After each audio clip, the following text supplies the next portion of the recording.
Today, I'm going to give you my best time management tips for working moms. My name's Renee Teller. I'm a life strategist, a serial entrepreneur. Nothing excites me more than helping you find a better way to do your life. And today I want to talk to you about time management. Do you know there's really no such thing? There is no such thing as time management. We don't need to manage time. Time is like gravity. It exists and it moves and it goes by.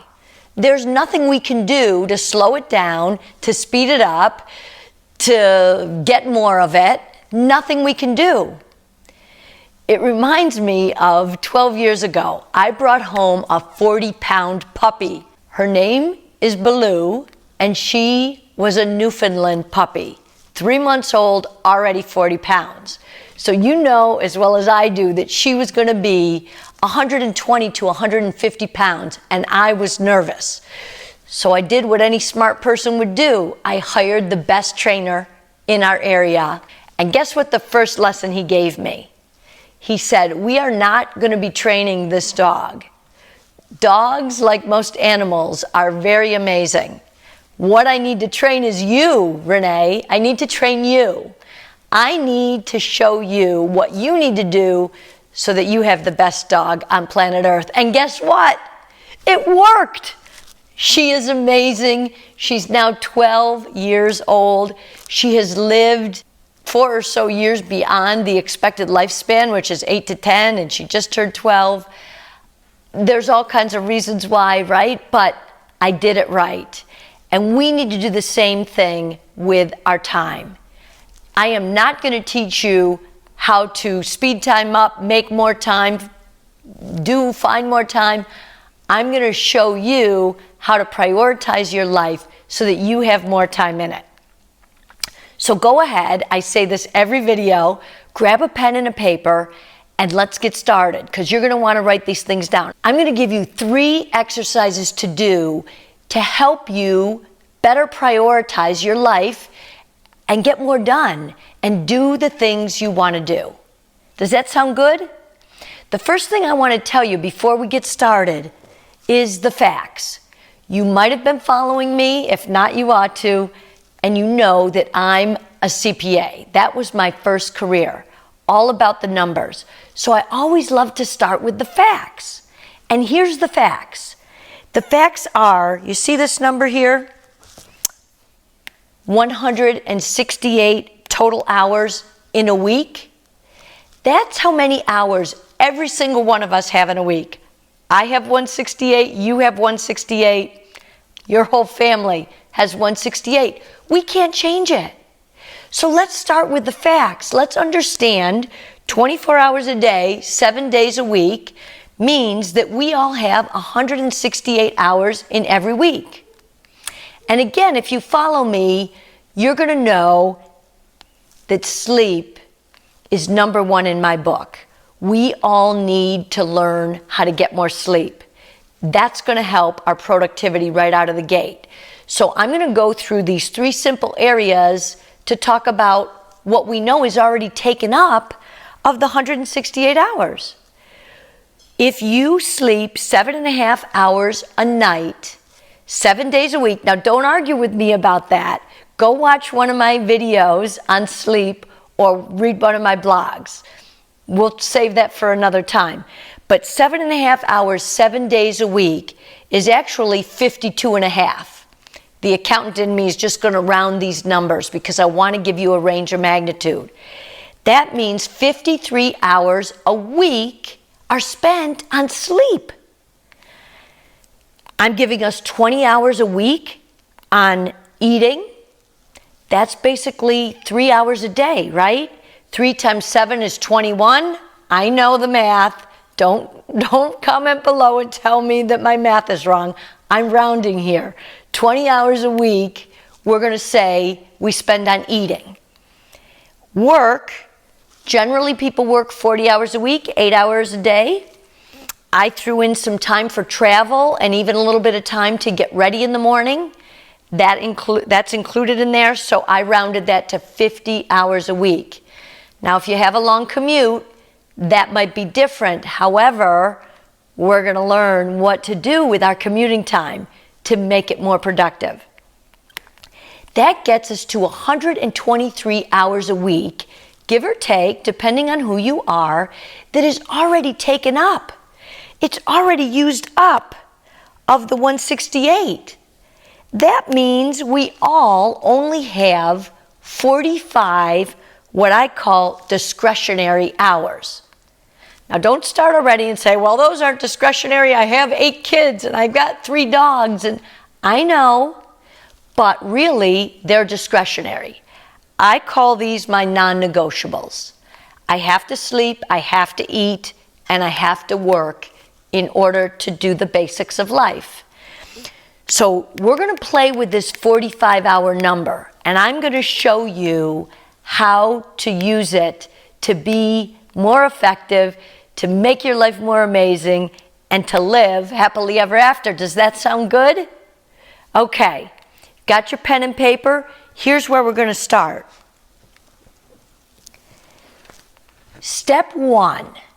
In order to do anything, just like we had to evaluate how many hours we have in each week, the first thing we need to do is determine and define what's important to you in life.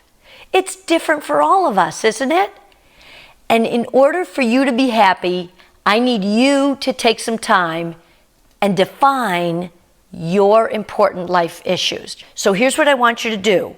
Number 1, I want you to take your phone and set the stopwatch on it for 5 minutes. And in that 5 minutes, step 2, you are going to write as many words as you can. Write down whatever the first things come to mind. And I want you to kind of in the back of your mind, and maybe you'll want to write these on your piece of paper. Who do I love in my life? What makes me happy? And when in my life do I feel most alive, most fulfilled? So kind of put those questions at the top before you start your stopwatch and answer those kinds of things. All right? So that's your first exercise. If you want to pause this video, go ahead and do that. Take that 5 minutes, write down all those words, and then come on back. Because right after that, what you're going to do is you're going to set your stopwatch now for 10 minutes. You're going to take 10 more minutes, and you're going to take those words that you just came up with, and I want you to list them as best you can in priority order. What of all those words you put on this piece of paper is most important to you? And just put them down in 10 minutes time. Don't give it a lot of thought. Don't be really let your mind just kind of come from your heart and your gut about what you feel. I just want the raw you out on the piece of paper. Okay?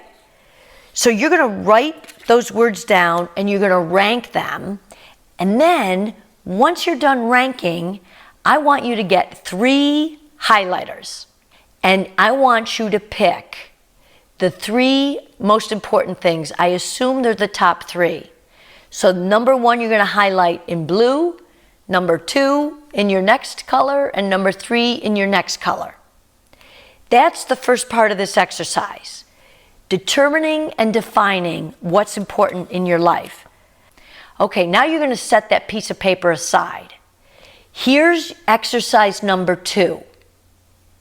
Exercise number 2, to try to help you busy moms better manage your time, is going to be about inventorying or assessing where you spend your time right now.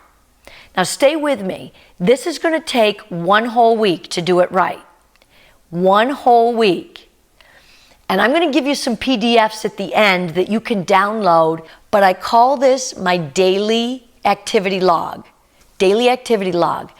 I want you for 1 whole week, starting from the time you wake up until the time you go to bed, I want every one of those 24 hours delineated as to what you were doing. I hope that doesn't sound too daunting. If you do this exercise, I promise you it's going to change your life. So I want you to go ahead and fill in every little, if you stop for 15 minutes and you watch TV or you turn on the news like I do, I give myself 15 minutes every morning. I want to see what's going on in the world. It's important to me. Write that down. Write down what time you go to bed, what time you get up, when you ate, when you took care of the kids, how long it took to feed the dog. You need to write down everything. Absolutely everything. That's exercise 2. And I want it done for 7 days. I don't care what day you start. If you're watching this on a Wednesday and you want to start tomorrow, awesome. If you want to start on a Monday, do that too. Just make sure you do a great job writing down everything you did every minute of the day. Okay, exercise number 3. What you're going to do at the end of the week, using the same 3 highlighters, the same 3 colors, I want you to go through the entire week and highlight anything that related to your blue priority, your yellow priority, and your pink priority, whatever 3 colors you chose. You go through and highlight in the course of 7 days how many things related to your top 3 most important things in your life. And then I want you to take a red pen, just like those teachers used to correct our papers, right? I want you to take a red pen and I want you to circle anything in those 7 days that is not on your list of priorities. That exercise 1 list of most important things in my life. If there were things in your week, and there may be, we probably all have to do some things like taking out the garbage that certainly aren't one of the most important things in my life. That's okay. But circle everything that relates to things that were not important to you. Does that make sense? Now, what you're then going to do is you're going to take your 45 hours. You're going to analyze it. I want you to add up how many hours related to red items. How many hours in your day related to red items? Those are things, like I said, taking out the garbage, doing laundry. They're probably not important to you, but they're necessary things. And some of them can go away, and some of them, frankly, we can hire somebody to do, right? And some of them we may need to do ourselves, and we may need to factor that in. And how many things related to the 3 most important things in your life? Then take your 45 hours that we all said we had left, our discretionary hours, these right here, and I want you to begin to allocate your 45 hours and what you're going to do with them, based on what you know you need to do and what you don't need to do, and where you spent your time and where you know you should be spending your time. This should significantly help you reallocate your time. And we can take this even further down the road. You can even begin to go through your life and decide what you can hire someone to do, like I said, what can come off the list, reprioritize. But after you do this time inventory, this time assessment, you'll be able to know why and where you're not being productive, why and where you're not focusing your time on the important things in your life. I'm Renee Teller. I want to help you find a better way, and this is one exercise that can really help you evaluate. In addition, have you heard about my free life audit? It's absolutely free, and you can go to the link below, right here in the caption, right here, and you can click on that link and you can download my free life audit. That's an even bigger picture of every area of your life and what you may want to do to assess and come up with more important priorities in your life on how you can spend your time. I hope this helped you see where you may be wasting time or where you were doing things that just don't fit in your most important areas of your life. Subscribe to me below, and I will continue to give my best tips on how to do life better so that you can live a more amazing life.